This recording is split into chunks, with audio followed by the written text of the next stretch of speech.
حرکات و سکنات کے یعنی اپنے ایکٹس کے رسپانسبل ہیں، جواب دہ ہیں، ٹھیک ہے.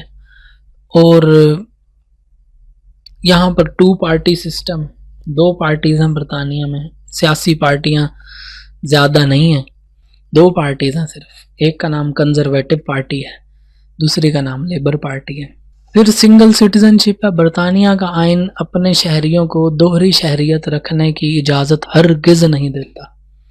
وہ یہ کہتا ہے کہ یا تو آپ یو کے سٹیزن ہیں یا آپ نہیں ہیں. یعنی کہ برطانیہ کا آئین اپنے لوگوں کو یہ کہہ رہا ہے کہ آپ کسی ایک طرف ہو جائیں، ٹھیک ہے، یا آپ برطانیہ کے ہو جائیں یا پھر آپ برطانیہ کے نہ ہوں. اس کے علاوہ جی ایک اور فیچر ہے یونیورسل سفریج کا. اس سے مراد یہ ہے کہ تمام برطانیہ کے شہریوں کو ووٹ دینے کا حق حاصل ہے، لیکن یاد رہے وہ لوگ جن کی عمر 18 سال سے زیادہ ہے.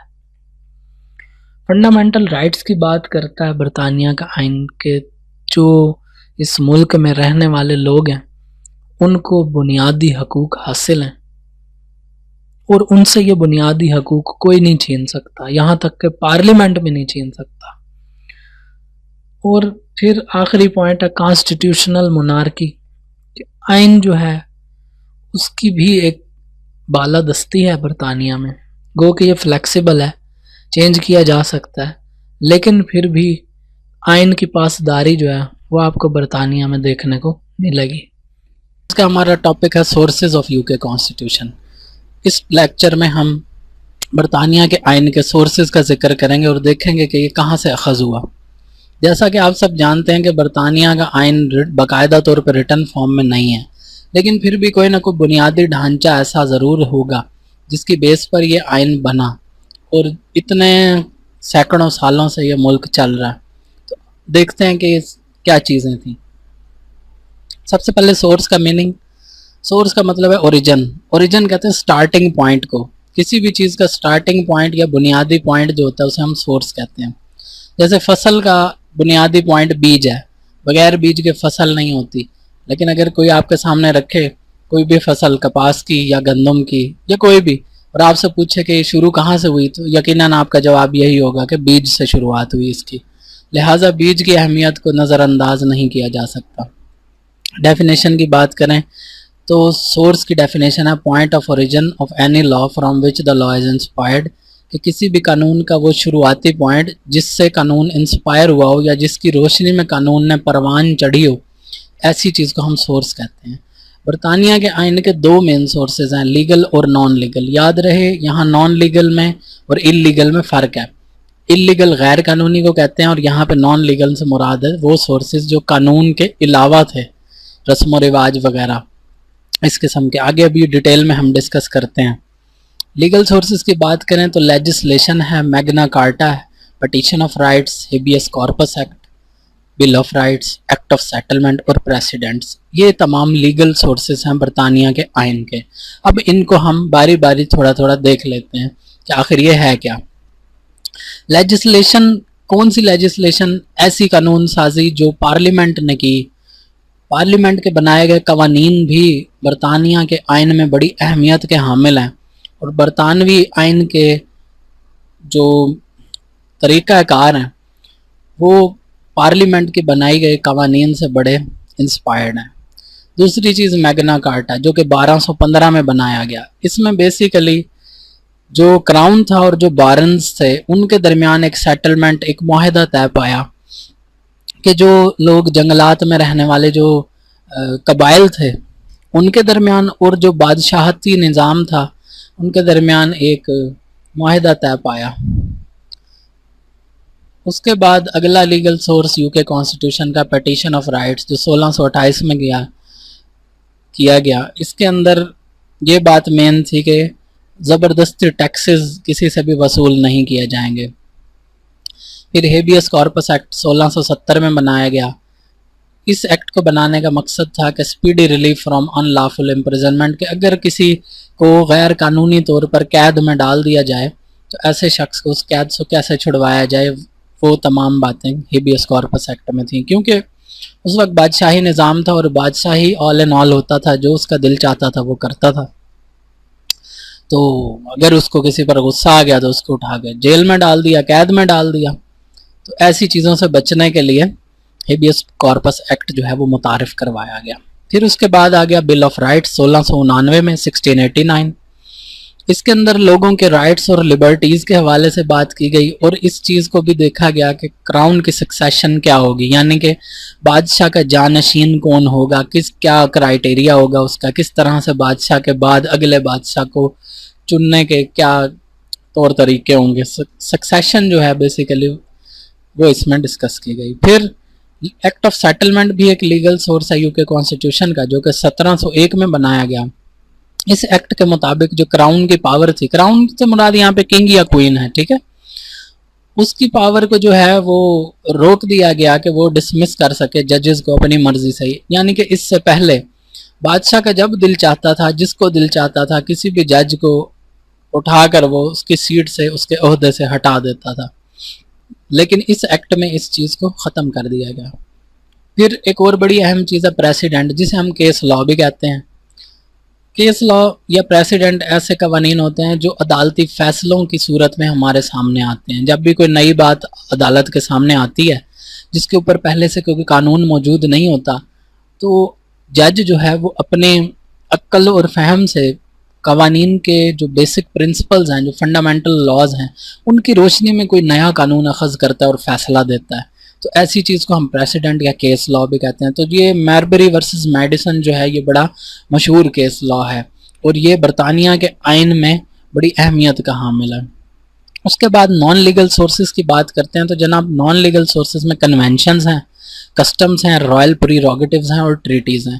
کنونشن, کسٹم, یہ وہ تمام رسم و رواج ہوا کرتے تھے اس دور میں, جو ان کے وہ رسم و رواج آپ کو پتہ ہے جب کسٹم ایک زیادہ عرصے تک اڈاپٹ کیا جاتا ہے تو وہ ایک قسم کی لا کی حیثیت حاصل کر لیتا ہے.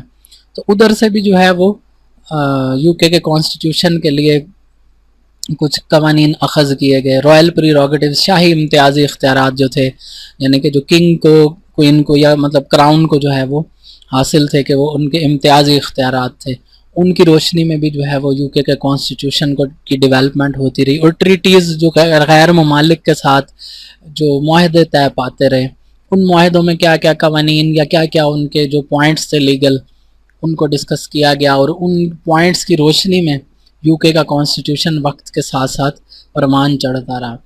آج کا ہمارا ٹاپک ہے سوورینٹی آف پارلیمنٹ. سوورینٹی کا مطلب ہوتا ہے سپریم اینڈ انچیلنجیبل, یعنی کہ ایسی چیز جو سب سے زیادہ بڑی ہو اور جس کی بات کو کوئی فیصلے کو یا چیلنج نہ کیا جا سکتا ہو.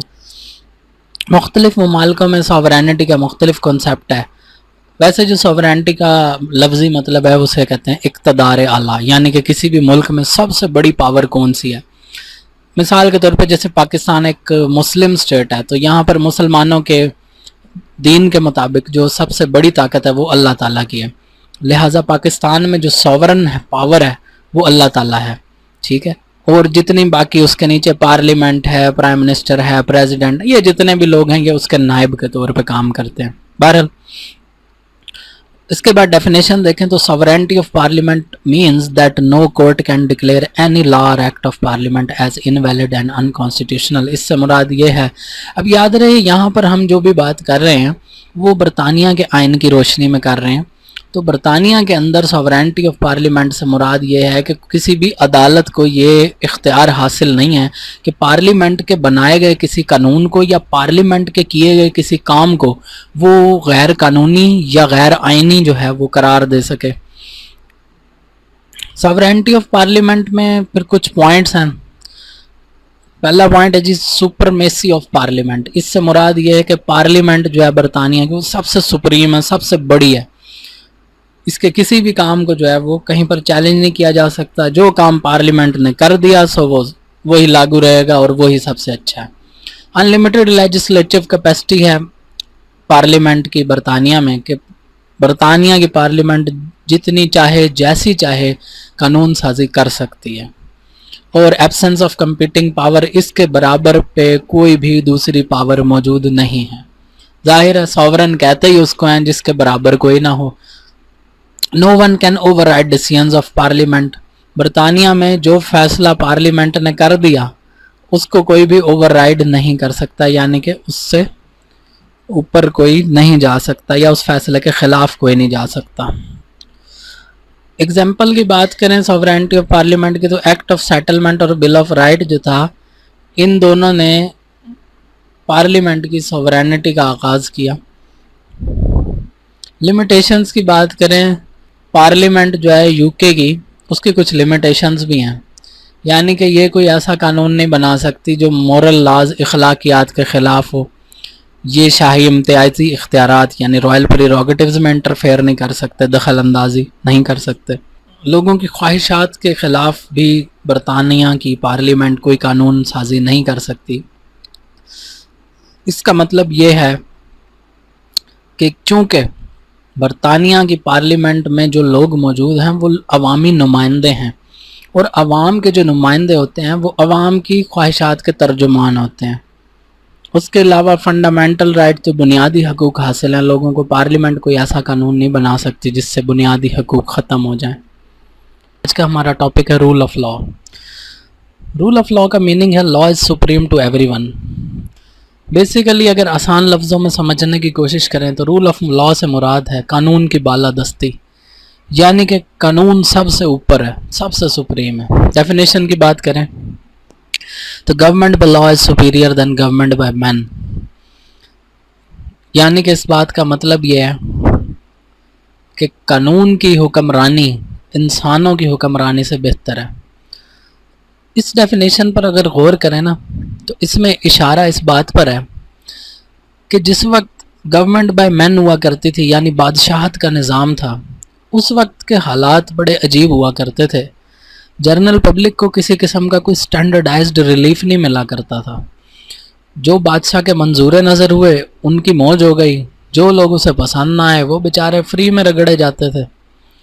لیکن جس وقت قانون باقاعدہ طور پر امپلیمنٹیشن کی فارم میں آیا اور ریاستوں نے قوانین کو اپنانا شروع کیا تو عام آدمی کو بھی زندگی کے حقوق جو ہیں وہ ملنے شروع ہوئے، جنہیں ہم فنڈامنٹل رائٹس کہتے ہیں۔ اگر دوسری ڈیفینیشن دیکھیں تو decisions should be made by the application of known principles of law, کہ جو بھی فیصلے کیے جائیں وہ قانون کے مطابق کیے جائیں، یعنی کہ جو اصول و ضوابط قانون ہمیں بتاتا ہے، لا بتاتا ہے، ان کو اپلائی کر کے ہی ڈیسیژن کیے جائیں۔ کسی بھی معاملے میں کوئی بھی فیصلہ کرنا ہو تو آپ قانون کو سامنے رکھیں۔ اس سے مراد کیا ہے کہ ایبسولوٹ سپرمیسی آف لا ہے، کہ قانون جو ہے وہ سب سے زیادہ سپریم ہے، سب سے اوپر ہے، ٹھیک ہے۔ اس کے اندر کوئی فیورٹزم نہیں ہے، اس میں کسی قسم کی بائسنس نہیں ہے۔ یہ نہیں کہ اگر وہ آپ کا رشتہ دار ہے، سگا بھائی ہے تو اس نے جرم کیا تو اسے چھوڑ دیں، نہیں۔ سپرمیسی آف لا کا کیا مطلب ہے کہ جو قانون کہتا ہے کہ مجرم کو جو سزا اس کے جرم پر ملنی چاہیے وہ اسے ملنی چاہیے، چاہے وہ کوئی بھی ہو۔ پھر دوسری چیز کیا، ایکویلٹی بیفور لا، کہ تمام لوگ قانون کے نظر میں برابر ہیں، نہ کوئی چھوٹا ہے نہ کوئی بڑا ہے، نہ کوئی امیر ہے نہ کوئی غریب ہے۔ اب اس کا یہ مطلب تو نہیں کہ کوئی امیر آدمی جو ہے وہ جرم کرے تو وہ مزے سے گھومتا پھرے، اور اگر کوئی عام آدمی کچھ جرم کرے تو اسے سزا ملے، نہیں، بالکل بھی نہیں۔ ایکویلٹی بیفور لا ہے۔ پھر فنڈامنٹل رائٹس کی بات کرتے ہیں۔ ابھی میں نے جیسے تھوڑی دیر پہلے عرض کیا کہ بنیادی حقوق بھی تمام لوگوں کو اس وقت ہی ملیں گے جس وقت قانون کی بالادستی ہوگی۔ پھر منسٹیریل رسپانسبلٹی، برطانیہ کے آئین کی روشنی میں منسٹیریل رسپانسبلٹی سے مراد یہ ہے کہ تمام منسٹرز جو ہیں وہ اپنے اپنے ایکٹس کے لیے رسپانسبل ہیں collectively. Right of personal freedom, ہر شخص کو تحریر و تقریر کی اور گھومنے پھرنے کی آزادی حاصل ہونی چاہیے، اور ہوتی بھی ہے۔ No punishment without breach of law, اب آپ نے کوئی قانون تو توڑا ہی نہیں، پھر آپ کو سزا کیوں ملے؟ وہی بات کہ پہلے جب بادشاہت کا نظام تھا، چاہے آپ نے کوئی قانون توڑا یا نہیں توڑا، بادشاہ سلامت کو آپ پہ غصہ آ گیا تو بس مل گئی آپ کو سزا۔ اب ایکسیپشنز کی بات کریں تو کچھ ایکسیپشنز بھی ہیں یو کے کانسٹیٹیوشن کے مطابق رول آف لا کو، کہ ویسے تو قانون سپریم ہے، اس کی بالادستی ہے، لیکن کچھ ایکسیپشنز ہیں۔ کیا جی؟ Immunity of king from arrest, کہ آپ بادشاہ کو گرفتار نہیں کر سکتے۔ Immunity of royal members from arrest, آپ شاہی خاندان کے لوگوں کو بھی گرفتار نہیں کر سکتے، کنگ اور کوئین کی موجودگی میں کسی کو گرفتار نہیں کر سکتے، رائل پیلس کے بارڈرز کے اندر یعنی کہ شاہی محل کی حدود کے اندر بھی کسی کو آپ گرفتار نہیں کر سکتے، شاہی محل کے اندر کوئی جوڈیشل پروسیس بھی نہیں کر سکتے، اور ایک اور بڑی عجیب بات کہ king can do no wrong. اچھا یہ بات ہمیں عجیب لگتی ہے کہ king can do no wrong, کہ بادشاہ جو ہے وہ کوئی غلطی نہیں کر سکتا، کوئی غلط کام نہیں کر سکتا، کیوں بھائی بادشاہ انسان نہیں ہے؟ ایسی بات نہیں ہے۔ مہذب اور سلجھی بھی قومیں بادشاہ بناتی ہی اس کو ہیں جو شخص کردار کے حوالے سے بڑا مضبوط ہوتا ہے اور ایک بہت اچھا کریکٹر رکھتا ہے۔ خاص کر برطانیہ کی اگر بات کی جائے تو برطانیہ میں ایسے نہیں کوئی بھی کنگ یا کوئین بن جاتا، اس کا باقاعدہ طور پر پورا ایک کریکٹر کا انالیسز کیا جاتا ہے، اس شخص کی حرکات و سکنات پہ نظر رکھی جاتی ہے، اچھے طریقے سے چھان بین کی جاتی ہے، پھر کہیں جا کے اس کو کنگ بنایا جاتا ہے۔ آج کا ہمارا ٹاپک ہے رائل پریروگیٹیوز یا پریولیجز آف کراؤن، یعنی کہ بادشاہ کو کون کون سے شاہی امتیازی اختیارات حاصل ہیں، اور اس کے ساتھ ساتھ اس لیکچر میں ہم کراؤن اور کنگ کے درمیان ایک ڈفرنس بھی دیکھیں گے کہ کراؤن کیا چیز ہے اور کنگ یا کوئین ان دونوں میں فرق کیا ہے۔ تو آئیے سب سے پہلے میننگ دیکھتے ہیں۔ پریروگیٹیو کا مطلب ہوتا ہے ایکسیپشنل پاورز، یعنی کہ دوسروں سے ہٹ کر کوئی خاص پاور کسی کے پاس موجود ہو، امتیازی پاور موجود ہو، اس کو ایکسیپشنل پاور کہتا ہے۔ ڈیفینیشن کی بات کریں the exceptional powers and privileges of sovereign or crown, کہ برطانیہ کے اندر جو سب سے زیادہ ایکسیپشنل پاورز حاصل ہوں گی یا پریولیجز حاصل ہوں گی یعنی سہولیات حاصل ہوں گی، وہ کراؤن کو حاصل ہوں گی۔ شروع کے وقتوں میں ایبسولوٹ مونارکی ہوا کرتی تھی، یعنی کہ ٹوٹلی بادشاہی نظام تھا، بادشاہ سلامت کی جو مرضی میں آتا، جو دل میں آتا وہ کرتے پھرتے، انہیں کوئی پوچھنے والا ہی نہیں تھا۔ دل کیا کسی کو مار دیا، دل کیا کسی کو چھوڑ دیا، کوئی اچھا لگا تو انعام دے دیا، کوئی برا لگا تو اس کے پیسے چھین لیے، کسی کی زمین اچھی لگی تو زمین چھین لی۔ تو اس دور میں کیا تھا کہ جناب جو دل چاہتا تھا بادشاہ سلامت کرتے تھے۔ تو all powers were vested in the king, کہ تمام پاورز جو تھیں وہ اکیلے کنگ کے پاس تھیں۔ تو پھر کیا ہوتا تھا، بہت زیادہ کوئی بھی چیز ہو، جیسے انگلش میں ہے کہ access of every thing is bad, کوئی بھی چیز اگر حد سے زیادہ بڑھ جائے تو اس کا نقصان ہوتا ہے۔ تو اتنی زیادہ طاقت کو کنٹرول میں رکھنا اور اتنی طاقت کے ہوتے ہوئے دماغ کا قابو میں رہنا، یہ ذرا مشکل بات ہے، خاص کر ایک انسان کے لیے، چاہے وہ کنگ ہی کیوں نہ ہو۔ تو کیا کرتے تھے کنگ صاحب، اپنی پاورز کا مس یوز کرتے تھے۔ پھر لوگ بڑے تنگ تھے، انہوں نے کہا بھی ہمارے لیے کیا مصیبت ہے۔ تو آہستہ آہستہ گریجولی انہوں نے کیا کیا، ایک کے بعد ایک کر کے کچھ تھوڑے جو ہیں وہ ایسے بل پاس کرواتے گئے کنگ سے، جس سے اس کی جو پاورز ہیں وہ آہستہ آہستہ ڈیلیگیٹ ہوتی گئیں، دوسروں تک وہ منتقل ہوتی گئیں۔ تو اس وقت جو برطانیہ کی کرنٹ سچویشن ہے وہ لمیٹڈ مونارکی ہے، کہ کنگ اور کوئین ہیں تو صحیح، لیکن ان کی پاورز جو ہیں وہ بالکل لمیٹڈ ہو کر رہ گئی ہیں۔ اگر میں یہ کہوں کہ سمبولک ریپرزنٹیشن رہ گئی ہے، صرف علامتی طور پر رہ گئے ہیں وہ، تو بس اتنا ہی کافی ہوگا، اور یہ بات بھی درست ہوگی کہ اب وہ ہیں تو صحیح، دکھتے بھی ہیں، لیکن بیچارے کچھ خاص کچھ کر نہیں پاتے۔ بہرحال اسٹل سم پریروگیٹیوز ایگزسٹ، پھر بھی ان کو کچھ نہ کچھ ایسے اختیارات حاصل ہیں۔ اب ظاہر ہے ان کو کچھ نہ کچھ اختیارات بھی تو دینے ہیں نا، آخر کنگ جو بیٹھا ہے۔ تو کائنڈز آف پریروگیٹیوز کی بات کریں تو دو قسم کے پریروگیٹیوز ابھی بھی برطانیہ کے آئین کے مطابق کنگ کو یا کوئین کو حاصل ہے۔ پہلی پرسنل پریروگیٹیوز، دوسری پولیٹیکل پریروگیٹیوز۔ دیکھتے ہیں پرسنل پریروگیٹیوز کیا ہیں جی، کہ king can do no wrong, بادشاہ کوئی کام غلط نہیں کر سکتا، کراؤن نیور ڈائز، کراؤن کبھی نہیں مرتا، کنگ از گاڈز منسٹر آن ارتھ، کہ جو کنگ ہے برطانیہ کے آئین کے مطابق وہ خدا کا نائب ہے زمین پر۔ کنگ جو ہے وہ ہر قسم کی قانونی کارروائیوں سے مستثنا ہے، اور اس کے خلاف کسی قسم کی جوڈیشل پروسیڈنگز بھی نہیں ہو سکتی۔ Time never runs out for king, اب اس کا مطلب یہ نہیں ہے کہ بادشاہ سلامت کی جو ہے وہ لیے ٹائم گزرتا ہی نہیں ہے، نہیں، ان کی گھڑی خراب نہیں ہے، ایسی بات نہیں ہے۔ ٹائم نیور رنز آؤٹ سے مراد یہ ہے کہ جس طرح ہم عام لوگ ہیں تو ہمارے لیے کوئی بھی جو کیس ہے وہ ایک اس کی خاص لمیٹیشن پیریڈ ہوتا ہے، اگر ہم نے اس ٹائم لمٹ کے اندر کیس نہ کیا تو وہ کیس ٹائم بارڈ کہلاتا ہے، کہ اب وہ ہمارا رائٹ جو ایکسٹنگوش ہو چکا ہے، اب ہم اس کو کلیم نہیں کر سکتے۔ لیکن کنگ کے لیے ایسا کچھ نہیں ہے، وہ جب چاہے کیس کر سکتا ہے. King is never infinite. برطانیہ والے یہ کہتے ہیں کہ بادشاہ کبھی بھی چھوٹا نہیں ہوتا. یعنی اگر 9-10 سال کا، 8 سال کا، 6 سال کا، 5 سال کا، ایون کہ 2 سال کا بچہ بھی کنگ بن گیا تو وہ بچہ نہیں ہے، وہ کنگ ہے، وہ اس کی اتنی ہی عزت رسپیکٹ کریں گے. پھر king's right supersedes right of other people. اس سے مراد یہ ہے کہ جو بادشاہ کا حق ہے وہ دوسروں کے حق کے اوپر سپر سیڈ کر جائے گا. یعنی اس کو اگزامپل سے سمجھتے ہیں کہ فرض کریں ایک شخص کی زمین جو ہے وہ بادشاہ کے ساتھ جوائنٹ اونرشپ میں ہے، تو کیا ہے کہ بادشاہ کو اگر اس کی زمین پسند آ گئی ہے تو اب بادشاہ اس کی زمین لے لے گا کیونکہ جوائنٹ اونرشپ میں ہے. کنگ کا جو رائٹ ہے وہ بڑھ گیا دوسرے لوگوں کے رائٹ سے. سپر سیڈ کا مطلب ہوتا ہے لفظی طور پہ ویسے حاوی ہو جانا. اس کے بعد پولیٹیکل پریروگیٹیوز کی بات کریں، یعنی کہ سیاسی طور پر کون کون سے امتیازی اختیارات حاصل ہیں کنگ کو، تو اپوائنٹمنٹ آف ایپیکس کورٹس ججز کے اونچی جتنی بھی کورٹس ہیں، ہائی کورٹ ہے، سپریم کورٹ ہے، ان کے ججز کی تقرری یا اپوائنٹمنٹ کا جو کام ہے وہ کنگ سر انجام دیتا ہے. ڈپلومیٹس جو ہو گئے، آپ کے ایمبیسڈرز ہو گئے، ٹھیک ہے جی، ان تمام لوگوں کو جو ہے وہ ان کے اپوائنٹمنٹ بھی کنگ کرتا ہے. یو این او کے ریپرزینٹیٹیو ہیں، ملٹری چیفز ہیں، آرچ بشپس ہیں، یہ جتنے بھی لوگ ہیں ان کی جو اپوائنٹمنٹس ہیں وہ کنگ کرتا ہے. اس کے علاوہ اگر کسی قسم کی کوئی آنر کسی کو گرانٹ کرنی ہے، جیسے کسی نے کوئی بہت بہادری کا کام کیا تو اس کو انہوں نے کوئی تمغہ دینا ہے تو وہ بھی کنگ دے گا. کسی کو معافی یعنی پارڈن دینی ہے تو بھی کنگ دے گا. سمن اینڈ ڈیزالو پارلیمنٹ، پارلیمنٹ کے اجلاس کو بلا بھی سکتا ہے اور پارلیمنٹ کو ڈیزالو بھی ختم بھی کر سکتا ہے کنگ. ریپرزینٹیٹیو آف نیشن بھی ہے کنگ، یہ اس کی ایک پولیٹیکل پریروگیٹیو ہے. مطلب یہ کہ جب بھی برطانیہ کا کنگ یا کوئین کسی دوسرے ملک میں جائیں گے تو وہ ان کا ریپرزینٹیٹیو بن کے، نمائندہ بن کے جائے گا پوری قوم کا. اب دیکھ لیتے ہیں ڈفرینس کراؤن اور کنگ کے درمیان. کراؤن جو ہے وہ ایک پرماننٹ سٹیٹس رکھتا ہے جبکہ کنگ جو ہے وہ ٹیمپریری ہے. کیوں بھلا؟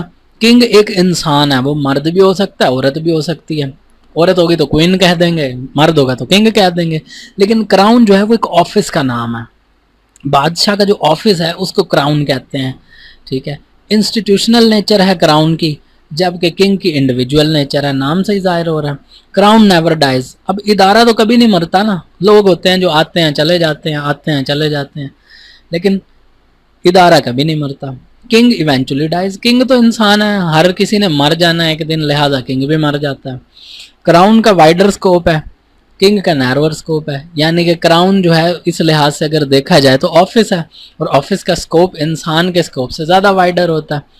آج کا ہمارا ٹاپک ہے composition and powers of house of Lords. ہم برطانیہ کے آئین کو ڈسکس کر رہے ہیں اور اس کے اندر برطانیہ کی جو پارلیمنٹ ہے اس کے اندر ان کا جو اپر ہاؤس ہے جسے ہاؤس آف لارڈز کہا جاتا ہے. آج ہم اس کی کمپوزیشن، پاورز وغیرہ کو دیکھتے ہیں. تو برطانیہ کی پارلیمنٹ 3 حصوں پر مشتمل ہے، جس میں کنگ یا کوئین، ہاؤس آف لارڈز یعنی کہ اپر ہاؤس، اور ہاؤس آف کامنز یعنی کہ لوور ہاؤس شامل ہے. کمپوزیشن کی بات کریں تو ہاؤس آف لارڈز میں ہیریڈیٹری پیئرز ہیں، لارڈز آف اپیل ہیں، پرنسز آف رائل بلڈ شامل ہیں، lord spiritual, Irish representative peers, life peers, representative peers of Scotland شامل ہیں. اب ہم ان کو باری باری دیکھتے ہیں کہ کیا چیزیں ہیں، کہ کون لوگ ہیں. ہیریڈیٹری پیئرز، کراؤن ان کو اپوائنٹ کرتا ہے، ٹھیک ہے، اور ممبرشپ جو ہے وہ نسل در نسل پاس ہوتی رہتی ہے، اسی لیے اس کے نام سے ظاہر ہے ہیریڈیٹی بیس پہ یہ ان کی ممبرشپ پاس ہوتی ہے. ممبر جس وقت مر جاتا ہے اس کے سب سے بڑے بیٹے کو اس کی ممبرشپ مل جاتی ہے ہاؤس آف لارڈز کی. لیکن اگر اس کا کوئی بیٹا موجود نہ ہو تو پھر اس صورت میں سب سے بڑی بیٹی جو ہے وہ ممبر بن جاتی ہے انہیریٹنس کے تھرو، وراثتی طریقہ کار کے تھرو. اور اگر کسی ممبر کی اولاد نہیں ہے اور وہ مر گیا تو پھر کیا ہوگا کہ کراؤن کوئی نیا بندہ اپوائنٹ کر لے گا. اس کے بعد لارڈز آف اپیل، نام سے ظاہر ہے یہ لا لارڈز ہوتے ہیں. بیسیکلی یہ بہت بڑے بڑے قانون دان ہوتے ہیں، ماہر قانون ہوتے ہیں. ان کی تعداد 21 ہے ہاؤس آف لارڈز میں. ان کو بھی کراؤن اپوائنٹ کرتا ہے، یعنی کہ کنگ یا کوئین اپوائنٹ کرتی ہے. یہ کیا کرتے ہیں کہ یہ اپیلز سنتے ہیں کیسوں کی، ججمنٹس دیتے ہیں، فیصلے دیتے ہیں. لیکن ان کا یہ کام زیادہ اس وقت تھا جس وقت برطانیہ میں باقاعدہ طور پر سپریم کورٹ نہیں بنائی گئی تھی، اس وقت یہ ججمنٹس وغیرہ زیادہ دیتے تھے۔ اس کے بعد پرنسز آف رائل بلڈ کی بات کریں تو نام سے ظاہر ہو رہا ہے کہ یہ انتہائی گنے چنے افراد ہوتے ہیں، یہ کوئی پارلیمنٹ میں زیادہ امپورٹنٹ رول بھی پلے نہیں کرتے، اور یہ تمام میل ممبرز ہوتے ہیں رائل فیملی کے، شاہی خاندان کے جتنے بھی میل ممبرز ہیں وہ پرنسز آف رائل بلڈ کے طور پر برٹش پارلیمنٹ کے اپر ہاؤس یعنی کہ ہاؤس آف لارڈز میں موجود ہوتے ہیں۔ ان کو ڈیوک بھی کہا جاتا ہے، ویسے ڈیوک کا لفظی مطلب نواب ہے، تو یہ بھی پرنسز ہیں، شہزادے ہیں۔ اس کے بعد لارڈ اسپرچول، نام سے ظاہر ہوتا ہے کہ اسپرچول لارڈز ہیں، روحانیت سے ریلیٹڈ ہوں گے۔ ان کی تعداد 26 ہے۔ اس کے اندر آرچ بشپس اور بشپس ہوتے ہیں، یعنی کہ بڑے بڑے جو پادری ہیں چرچوں کے وہ ان کے اندر شامل ہوتے ہیں، اور نیو لارڈز جو ہیں وہ اس کے اندر سینیورٹی بیسس پر سلیکٹ کیے جاتے ہیں، یعنی کہ جو جتنا سینئر ہوتا ہے وہ پچھلے لارڈ کے جانے کے بعد اس کا نمبر آتا ہے۔ آئرش ریپرزنٹیٹو پیئرز بھی ہاؤس آف لارڈز کا حصہ ہیں، ان کی تعداد 28 ہے، لیکن کرنٹلی ان میں سے کوئی بھی ہاؤس آف لارڈز میں شامل نہیں ہے۔ لائف پیئرز کی بات کریں تو یہ وہ ریٹائرڈ لوگ ہیں جو بڑے بڑے عہدوں پر رہ چکے ہیں، جیسے منسٹرز ہو گئے، اسپیکرز وغیرہ ہو گئے، یہ بھی ہاؤس آف لارڈز میں ایک بڑی اہمیت رکھتے ہیں لوگ۔ فیمیل لائف پیئرز بھی ان میں شامل ہیں، لیکن ان کی تعداد بہت کم ہے۔ پھر آ جاتے ہیں جی representative peers of Scotland, ان کی تعداد 16 ہے، اور all are admitted in House of Lords on hereditary basis, کہ یہ جو ہیں ریپرزنٹیٹو پیئر اسکاٹ لینڈ کے، ان کو بھی وراثتی طریقہ کار سے اس کی ہاؤس کی ممبرشپ دی جاتی ہے۔ ان کا ذکر علیحدہ اس لیے کیا گیا ہے کہ ان کا تعلق اسکاٹ لینڈ سے ہے، جبکہ پہلے جو ہیریڈیٹری پیئرز کا ذکر کیا گیا تھا وہ لوگ ہیں جو پراپر برطانیہ سے تعلق رکھتے ہیں، انگلینڈ سے۔ پھر آ جاتے ہیں پریزائڈنگ آفیسر۔ پریزائڈنگ آفیسر اس ہاؤس کا جو ہوتا ہے وہ لارڈ چانسلر بھی کہلاتا ہے، اور وہ برٹش کیبنٹ کا ممبر ہوتا ہے۔ اس کو کنگ اپوائنٹ کرتا ہے، لیکن پرائم منسٹر کی ایڈوائس پر۔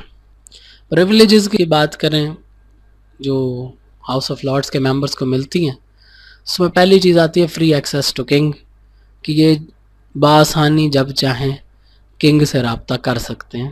اس کے علاوہ انہیں فریڈم آف ایکسپریشن حاصل ہے، کہ یہ اپنے جذبات کا اظہار بھی کر سکتے ہیں ہاؤس کے اندر۔ فریڈم آف سپیچ ہے، تقریر کی آزادی بھی انہیں حاصل ہے۔ Right to try impeachment cases, اگر انہوں نے اپنے کسی ممبر کو نکالنا ہے، امپیچ کرنا ہے، تو اس کا جو ٹرائل ہے اس کو کروانے کا حق، اس کو سننے کا حق بھی ان کو حاصل ہے۔ یاد رہے یہاں پر ٹرائی جو ہے وہ کوشش والا نہیں ہے بلکہ ٹرائل والا ہے۔ Right to determine own composition, House of Lords کے ممبروں کو یہ اختیار حاصل ہے کہ یہ اپنے کمپوزیشن کو خود ڈٹرمن کرتے ہیں، خود اس چیز کا فیصلہ کرتے ہیں کہ ہمارے اندر کس تعداد میں کتنے لوگ ہوں گے۔ Freedom from arrest during session of parliament, parliament کے سیشن کے دوران ممبر جو ہوتے ہیں ہاؤس آف لارڈز کے ان کو اریسٹ نہیں کیا جا سکتا، ٹھیک ہے۔ اور اس کے علاوہ right to publish opinion in official papers, کے آفیشیل پیپرز کے اندر جو ممبرز ہیں ہاؤس آف لارڈز کے ان کو یہ حق حاصل ہے کہ ان کی جو رائے ہے وہ پبلش کی جا سکتی ہے۔ لمیٹیشنز کی بات کریں تو یہ لوگ الیکشن نہیں لڑ سکتے، ووٹ نہیں دے سکتے، اور اگر انہوں نے اپوائنٹ ہونے کے بعد ریزائن کرنا ہے تو 2 ماہ کے اندر اندر کریں گے۔ فنکشنز کی بات کریں تو جتنے بھی بل ہیں سوائے منی بلز کے وہ سارے اسی ہاؤس سے انیشیٹ ہوتے ہیں، ان کا آغاز یہیں سے ہوتا ہے، یہیں سے جنریٹ کیے جاتے ہیں، اور ان لوگوں کے پاس یہ پاور ہے کہ یہ کسی بھی بل کو 1 سال تک ڈیلے کر دیں، وہاں سوائے منی بلز کے۔ گورنمنٹ کے جو پالیسیز ہیں ان کے اوپر بھی یہ لوگ سوال اٹھا سکتے ہیں۔ اس کے علاوہ یہ ہائیسٹ کورٹ آف اپیل بھی ہے۔ آج کا ہمارا ٹاپک ہے ہاؤس آف کامنز۔ پچھلے لیکچر میں ہم نے ہاؤس آف لارڈز کو ڈسکس کیا تھا، جیسا کہ ہم لوگ جانتے ہیں کہ برٹش پارلیمنٹ کے اندر 3 حصے ہیں، king, queen, house of Lords اور ہاؤس آف کامنز۔ آج ہم لوور ہاؤس یعنی کہ ہاؤس آف کامنز کو ڈسکس کریں گے۔ اگر اہمیت کی بات کی جائے تو House of Commons British parliament کے اندر بہت زیادہ اہمیت کا حامل ہے، اور برطانیہ کا جو پولیٹیکل سسٹم ہے، جو سیاسی نظام ہے، اس کا یہ سینٹر سمجھا جاتا ہے۔ اس کی وجہ یہ ہے کہ جو ہاؤس آف کامن کے ممبرز ہیں وہ ڈائریکٹلی الیکشن کے تھرو لوگوں کی پسند سے آتے ہیں۔ کمپوزیشن کی بات کریں تو 650 سے لے کر 659 تک اس کے ممبرز کی تعداد ہے۔ 5 سال اس ہاؤس کی ٹرم ہوتی ہے، اور پریویلیجز جو اس کے ممبرز کو ملتی ہیں اس میں فریڈم آف ایکسپریشن ہے، باقاعدہ طور پہ انہیں سیلری اور الاؤنسز بھی ملتے ہیں، اور اپنے ہی ممبرز کو پنش بھی کر سکتے ہیں یہ، اور امپیچ بھی کیا جا سکتا ہے، یعنی کہ ان کو ان کے عہدے سے برخاست بھی کر سکتے ہیں یہ۔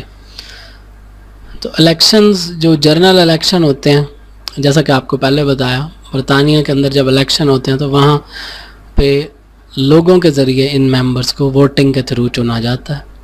کورم کی بات کریں تو ہاؤس آف کامنز کا کورم ہے 40 ممبرز، یعنی کہ کم سے کم 40 افراد اس ہاؤس میں حاضر ہوں گے تو یہ ہاؤس اپنے روزمرہ کے کام سر انجام دے سکتا ہے، ادروائز نہیں دے سکتا، یعنی at least 40 members should be present.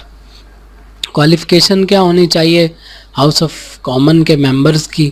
ایک تو ایلین نہ ہو، یعنی کہ کسی دوسرے ملک سے تعلق نہ رکھتا ہو، اور ایج 25 سال سے زیادہ ہو، سالوینٹ ہو یعنی کہ بینکرپٹ یا دیوالیہ نہ قرار دیا جا چکا ہو، ساؤنڈ مائنڈ کا ہو، ایک صحیح ذہن رکھنے والا شخص ہو، فاتر العقل نہ ہو، اور سپریم کورٹ کا جج بھی نہیں ہونا چاہیے، اور کوئی ایسا شخص بھی نہ ہو جسے لاء نے ڈسکوالیفائی کر دیا ہو، کسی چرچ کا پادری بھی نہیں ہو سکتا، کریمنل تو بالکل بھی نہیں ہو سکتا، ٹھیک ہے، اور سرونٹ آف کراؤن بھی نہ ہو، یعنی کہ کراؤن کے کسی آفس میں کہیں پہ وہ کام کوئی اور نہ کرتا ہو۔ ڈسکوالیفیکیشن کیا ہے کہ اگر کوئی ممبر ہاؤس آف لارڈ کا ہے تو وہ ہاؤس آف کامن کے لیے نہیں آ سکتا، الیکشن نہیں لڑ سکتا، ایلین ہے تو بھی نہیں، لونیٹک ہے، ایڈیٹ ہے، انفینٹ ہے، چھوٹا ہے یعنی کہ نوزائیدہ ہے، کم عمر ہے تو بھی نہیں آ سکتا، کریمنل ہے تو بھی نہیں آ سکتا۔ آج کا ہمارا ٹاپک ہے برٹش پرائم منسٹر۔ اس ویڈیو میں ہم برٹش پرائم منسٹر کو ڈسکس کریں گے۔ تو برٹش پرائم منسٹر جو ہے وہ ہیڈ آف ایڈمنسٹریشن ہے، برطانیہ میں جتنے بھی انتظامی امور ہیں ان کو جو بندہ دیکھ بھال جن کی کرتا ہے، یا جو ہیڈ ہے ان کا، جو ایک قسم کا سپروائزر ہے، سپرویژن کرتا ہے، وہ برٹش پرائم منسٹر ہوتا ہے۔ اگر تھوڑا سا اس پرائم منسٹر آفس کا بیک گراؤنڈ دیکھیں ہسٹوریکل، تو اس کی گروتھ جو ہے وہ ایولیوشنری ہے، وقت کے ساتھ ساتھ ہوئی ہے۔ آفس آف پرائم منسٹر جو ہے وہ 1937 کے ایکٹ کے تھرو ریکگنائز ہوا ہے باقاعدہ طور پر۔ پرائم منسٹر کی سیلری تقریباً 50,724 پاؤنڈ ہے۔ آپ لوگ ایک دفعہ اس کو گوگل سے مزید اپڈیٹڈ فگر چیک کر لیجئے گا، کیونکہ یہ کچھ اماؤنٹس اوپر نیچے ہوتی رہتی ہیں۔ پرائم منسٹر کا جو ٹینیور ہے، جو دورانیہ ہے، وہ 5 سال ہے، 5 سال کے لیے چنا جاتا ہے، اور جو الیکشن کے طریقے سے چنا جاتا ہے وہ یہ ہے کہ ہر پارٹی اپنے لیڈر کو الیکٹ کر دیتی ہے، پھر اس کے بعد پبلک ووٹنگ ہوتی ہے، جس پارٹی میں سب سے زیادہ جس پارٹی کو ووٹ ملتے ہیں اس کے لیڈر کو کوئن جو ہے وہ پرائم منسٹر کے طور پہ اپوائنٹ کر لیتی ہے۔ فنکشنز کی اگر بات کریں پرائم منسٹر کی، تو یہ ہاؤس آف کامنز کا لیڈر بھی ہے، کیبنٹ کا لیڈر بھی ہے، اپنی پولیٹیکل پارٹی یعنی سیاسی پارٹی کا لیڈر تو ہے ہی ہے، اس کے علاوہ ایک نیشنل لیڈر کی حیثیت بھی حاصل ہے اس کو، اور یہ کراؤن اور کیبنٹ کے درمیان ایک لنک کا کام کرتا ہے، اور یہ کراؤن کا چیف ایڈوائزر بھی ہے، ٹھیک ہے، یعنی کہ جتنی بھی مشاورت وغیرہ ہے ان کا چیف ہے، یہ کراؤن کو مشورے دیتا ہے۔ اس کے علاوہ فارن افیئرز جہاں ہیں ان کو بھی یہ دیکھتا رہتا ہے، ان کے معاملات کو بھی یہ کنڈکٹ کرواتا ہے، اور فائنانس کے اوپر جو کنٹرول ہے وہ بھی پرائم منسٹر کا ہے۔ پاورز کی بات کریں تو ہائی سول آفیشلز کی اپوائنٹمنٹ ہو گئی، ہائی ملٹری آفیشلز ہیں، چرچ آفیسز جتنے بھی ہیں ان سب کے اپوائنٹمنٹ پرائم منسٹر کرتا ہے، اور آفیشلز کو ان کے عہدوں سے ریموو بھی یہ کر سکتا ہے۔ اس کے ساتھ ساتھ الیکشن کی ڈیٹ بھی پرائم منسٹر ہی سلیکٹ کرتا ہے۔ اس کا ہمارا ٹاپک ہے کیبنٹ سسٹم اور اس کے فنکشنز۔ کیبنٹ کی اگر بات کریں تو بیسیکلی برطانیہ کے اندر اصل ایگزیکٹو اتھارٹی یہی ہے، اور کیبنٹ کے پاس نہ صرف ڈیسیژن میکنگ کی پاور ہے ایڈمنسٹریٹو معاملات میں، بلکہ قانونی میٹرز جتنے بھی ہیں ان کے اندر بھی ڈیسیژن میکنگ کی پاور کیبنٹ کو حاصل ہے، یعنی انتظامی امور اور قانونی امور، ان کے اندر ڈیسیژن میکنگ فیصلہ جو کرتی ہے وہ کیبنٹ کرتی ہے. کیبنٹ کا لفظی مطلب ایڈوائزری کونسل آف ایگزیکٹو ہے، یعنی کہ پرائم منسٹر کی جو مشاورتی کونسل ہے وہ کیبنٹ ہے. ڈیفینیشن دیکھیں، cabinet is a body of royal advisers chosen by the prime minister in the name of crown with the approval of the majority in the House of commons.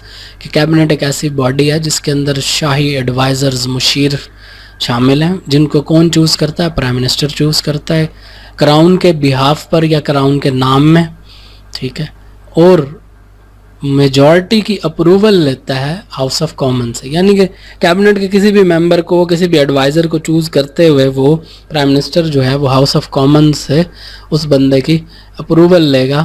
یا یوں کہہ لیں کہ house of Commons جس شخص کے بارے میں زیادہ میجورٹی میں جس کے حق میں ہوں گی، اس شخص کو کیبنٹ کا ایڈوائزر یا ممبر بنا دیا جائے گا. فارمیشن دیکھیں کیبنٹ کیسے فارم ہوتی ہے، کہ تو جناب اس کے کچھ طریقے ہیں. پہلا طریقہ یہ ہے کہ نئے الیکشن جس وقت ہوتے ہیں، یعنی کہ پچھلی کیبنٹ کی ٹرم جو ہے وہ ایکسپائر ہو گئی 5 سال بعد، تو اب نئی کیبنٹ نے بننا ہے. نئی بنے گی تو الیکشنز کے تھرو ہی بنے گی، ایک طریقہ یہ ہو گیا. دوسرا یہ ہے کہ ریزگنیشن، پچھلی منسٹری اگر ساری ریزائن کر جائے تو بھی نئی کیبنٹ بنانی پڑے گی. اچھا، یا موجودہ کیبنٹ جو ہے وہ میجورٹی طور پر اپنا آپ کو اسٹیبلش نہیں ٹھیک سے کر پائی تو بھی نئی بنانی پڑے گی، ظاہر ہے. یا پرائم منسٹر اچانک ریٹائرمنٹ لے لے تو بھی پچھلی کیبنٹ ڈیزالو ہو جاتی ہے. اس کی وجہ یہ ہے کہ ہر پرائم منسٹر جو ہے اس کو اپنے ذہن کے مطابق یا اپنے فیور کے یا کچھ اپنی سوچ والے لوگ چاہیے ہوتے ہیں مشورے کے لیے، تو اس لیے پچھلی کیبنٹ ڈیزالو ہو جاتی ہے. کمپوزیشن اس کی بڑی فلیکسیبل ہے اور فکس نہیں ہے، یعنی کہ اس کے ممبروں کی تعداد اوپر نیچے ہوتی رہتی ہے. اچھا، اور انٹائرلی میٹر آف کنونشن ہے، کہ صرف جو ہے یہ ایک کنونشنل طور پر کیبنٹ، یعنی کہ رواج ہے برطانیہ کے اندر پچھلے کئی 100 سالوں سے کیبنٹ رکھنے کا، ورنہ قانون میں کہیں پہ بھی باقاعدہ طور پر برطانیہ میں کیبنٹ کی کوئی ذکر نہیں ہے. موجودہ طور پر اس میں 19 ممبرز موجود ہیں. نیچر کی بات کریں، جیسا کہ ابھی کہا میں نے کہ ان ریکگنائزڈ بائی لا ہے. برطانیہ میں باقاعدہ طور پر کوئی لا، کوئی ایکٹ جو ہے وہ کیبنٹ کے بارے میں نہیں بتاتا. کسٹمری ایگزسٹنس ہے، کہ رواج تھا بس. اور ہر کیبنٹ کا جو منسٹر ہے وہ ایک پریوی کونسلر بھی ہے. فنکشن کی بات کریں تو گورنمنٹ کی پالیسی کا تعین کرنا، نیشنل ایگزیکٹو کو کنٹرول کرنا، قانونی فنکشنز کو دیکھنا، فائنینشیل فنکشنز کو دیکھنا اور انتظامی معاملات کو دیکھنا، یہ تمام کام جو ہیں وہ کیبنٹ کے انڈر آتے ہیں. ڈویژن کی بات کریں تو کیبنٹ کے اندر چھوٹے چھوٹے حصے ٹکڑے موجود ہیں، یعنی کہ اس کے جو ممبرز ہیں وہ ان کے ذمے مختلف کام ہیں. چھوٹی چھوٹی کمیٹیاں بنی ہوئی ہیں کیبنٹ کے اندر، جیسے ڈیفنس کمیٹی ہے، ان کا کام ہے ملک کی جو دفاعی صورتحال ہے اس کے اوپر کام کرنا. اکنامک کمیٹی جو ہے وہ معاشی معاملات کو ڈیل کرتی ہے. لیجسلیشن کمیٹی قانونی معاملات. فیوچر لیجسلیشن کمیٹی آئندہ کے لیے قانون سازی کس طرح کرنی ہے، کیا کرنی ہے، ان چیزوں کو ڈیل کرتی ہے. ہوم اینڈ سوشل افیئرس کی کمیٹی، نام سے ظاہر ہے کہ برطانیہ میں جو معاشرتی افیئرز مسائل ہیں یا جو گھر سے ریلیٹڈ بنیاد کے مسئلے ہیں ان کو جو ہے یہ کیبنٹ ڈیل کرتی ہے. بسم اللہ الرحمن الرحیم. السلام علیکم. Welcome to first lecture of constitution of U S. آج ہم یونائٹڈ اسٹیٹس آف امریکہ کے آئین کے بارے میں کچھ سیلینٹ فیچرز اس کے دیکھیں گے، ڈسکس کریں گے. امریکہ کا جو آئین ہے وہ دنیا کا سب سے مختصر ترین آئین ہے، جس میں صرف 7 آرٹیکل 21 سیکشن ہیں، اور یہ اتنا ریجڈ ہے کہ اتنے سالوں میں صرف 27 دفعہ اس میں امینڈمنٹس ہو چکی ہیں، وہ بھی معمولی نوعیت کی. دوبارہ تھوڑا سا کانسٹیٹیوشن کے میننگ کو دیکھ لیتے ہیں کہ system of belief and fundamental laws of a country. Constitution basically عقائد کا وہ سسٹم ہے اور بنیادی اصول ہیں جو کہ کسی ملک میں ہوتے ہیں. ڈیفینیشن دیکھیں تو constitution is a way of life the state has chosen for it self, کہ آئین جو ہے وہ کسی ملک کا طرز زندگی ہے، ایسا طرز زندگی ہے جو اس ملک نے اپنے لیے یعنی اپنے لوگوں کے لیے چن رکھا ہے یا طے کر لیا. نہیں جی، اب یو ایس کانسٹیٹیوشن کے سیلینٹ فیچرز کی بات کریں تو پہلے آ جاتا ہے سپرمیسی آف کانسٹیٹیوشن، کہ